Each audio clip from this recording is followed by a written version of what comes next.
First time సమకాలీన సమస్య demographic change అనేది, అది అస్సాం అవ్వచ్చు, వెస్ట్ బెంగాల్ అవ్వచ్చు, ఉత్తరప్రదేశ్ అవ్వచ్చు, చాలా చోట్ల ఒక డెమోగ్రఫిక్ చేంజ్ జరుగుతోంది.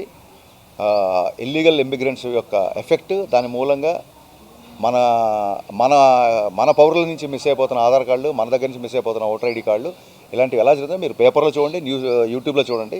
ఈ తాలూకు సమస్య అనేది తీవ్రత ఉంది కాబట్టి దీన్ని మేము టచ్ చేసాం. It is a very very very contemporary and అందరం కాన్షియస్గా ఉండాల్సిన సమస్య. ఈ సమస్యని ఇందులో డిస్కస్ చేయాల్సి వచ్చింది. అట్ ద సేమ్ టైం ఎక్కడో మనందరం ఇండియన్స్, మనకు రీసెంట్గా జరిగిన పరిణామాలు ఎక్కడో మనని ఒక చిన్న బాధకు, అసంతృప్తిగా గురి చేస్తాయి. కాబట్టి మన ఆడపడుచుల నుదుటి తిలకం తీసిన సందర్భం మనం ఇటీవలే చూసాం. కాబట్టి ఎలాగూ డెమోగ్రఫిక్ చేంజ్ అనేది తీస్తున్నాం కాబట్టి ఆ పాయింట్ కూడా చాలా గట్టిగా, మొహమాటం లేకుండా, క్యారెక్టరేషనే భగత్ సింగ్ అని ఉంది. ఏదో న్యూస్ వచ్చింది కాబట్టి చెప్పి అప్పటికప్పుడు క్లైమాక్స్లో పెట్టింది కదా. మీరు అబ్జర్వ్ చేస్తే సెకండ్ హాఫ్లో మన వాళ్ళే ఇద్దరు ఎంప్లాయీస్ ఊరికే అలా కూర్చొని రకరకాల న్యూస్లు మొబైల్లో చూసుకుంటూ జోకులు వేస్తూ సైనికుల గురించి ఆవేయాలని మాట్లాడినప్పుడు భగత్ అనే క్యారెక్టర్ కోపం వస్తుంది. భారత్ మాతకి జై అంటే మీ ప్రాబ్లం ఏంటో. సో భగత్ అనే క్యారెక్టర్స్ చిన్నప్పటి నుంచి, ఆర్క్ నుంచి, చైల్డ్హుడ్ నుంచి క్లైమాక్స్ వరకు ఒక జాతీయతా భావంతో ఉన్న క్యారెక్టర్.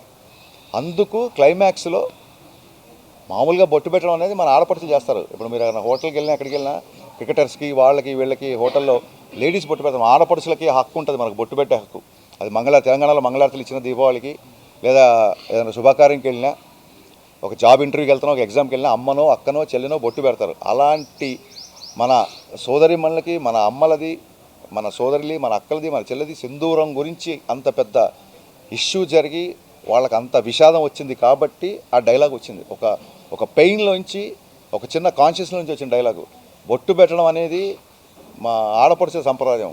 కానీ ఒక మగవాడు బొట్టు పెడితే సరే ఎలా ఉంటుందో చూస్తావా, ఈ దేశపు మగాడు బొట్టు పెడితే ఎలా ఉంటుందో నువ్వు చూస్తావా అని ఈ పెయిన్ నుంచి వచ్చిన క్యారెక్టర్ ఇది.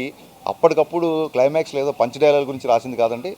చైల్డ్హుడ్ నుంచి భగత్ సింగ్ క్యారెక్టర్కి అట్రాక్ట్ అయిన ఒక అబ్బాయి, అందరు ఊరికి అమ్మా నాన్న లేరు కాబట్టి అందరూ చిన్నయ్య అని పిలుస్తుంటే తన గురువుని స్ఫూర్తిగా తీసుకొని, ఎలాంటి గురువు, పెళ్లి చేసుకోకుండా, పిల్లల్ని కలకుండా, కేవలం తన జీతాన్ని కూడా పనిలోకి వెళ్తున్న పిల్లలకి ఇస్తూ వాళ్ళని బడికి రమ్మంటే అలాంటి చాలామంది నేను న్యూస్లో చూస్తుంటా. ఒక ఐఏఎస్ ఆఫీసరు ట్రైబల్కి ఎగ్జామ్స్కి పాపం ప్యాంటు పై వరకు అలా చెక్కొని వాటర్లో, ఒక నదిలో 3 కిలోమీటర్లు 4 కిలోమీటర్లు అక్కడ వాళ్ళకి పరీక్షలు నిర్వహించడం, వాళ్ళకి చదువు చెప్పడం, కొంతమంది డాక్టర్లు, కొంతమంది నర్సులు కరోనా టైంలో అక్కడికి వెళ్ళి వ్యాక్సిన్ వేయడం, ఒక ట్రైబల్ ఏరియాలో స్వచ్ఛందంగా. అంటే సినిమాలో ఎందుకు సెకండ్ హాఫ్ ఎంతమంది బాగుంది అంటారంటే క్యారెక్టర్స్ అన్ని చాలా ఉదాత్తంగా ఉంటాయి. కేసు రఘుమార్ క్యారెక్టర్, మీరు కొంచెం మీకు థ్రెట్ ఉంది, మీరు బయటికి వెళ్ళకండి, జనాల్లోకి వెళ్ళకండి అంటే, జనాలకు దగ్గరగా ఉండాలి కదా, వాళ్ళు పదవులు ఇచ్చారు మనకి, మనం వెళ్ళకపోతే ఎలా అనే ఒక క్యారెక్టర్. పల్లవి అనే ఫ్రెండ్ క్యారెక్టర్ ఒకటే రూమ్మేట్ అవ్వడం మూలంగా మిస్అండర్స్టాండింగ్తో తన బదులు నన్ను తీసుకొచ్చారు. ఇప్పుడు నేను కనుక తను కాదని చెప్తే ఇదే పొజిషన్ తను ఉంటుంది కదని చెప్పి తను త్యాగం చేసి ఆ పెయిన్ తీసుకున్న క్యారెక్టర్, ఆ క్యారెక్టర్ చాలా ఉదాత్తంగా ఉంటుంది. సో ఇలాగా అన్ని క్యారెక్టర్లు పండడం మూలంగా, ఈవెన్ పార్థిబన్ కూడా బ్యాడ్ క్యారెక్టర్ అయినప్పటికీ, ఒక నెగిటివ్ పాత్ర పోషించినప్పటికీ అమేజింగ్ స్క్రీన్ ప్రజెన్స్. యాక్చువల్గా ఎందుకు హీరో బతకాలి, నేను ఎందుకు నీ మనకి ఇంత బాగుంది అని వాళ్ళ కొడుకు చెప్తాడు. మా నాన్న అనవసరంగా ఈగోకి వెళ్ళాడు, ఆ రోజు లేపేస్తావు పని అయిపోయిందని.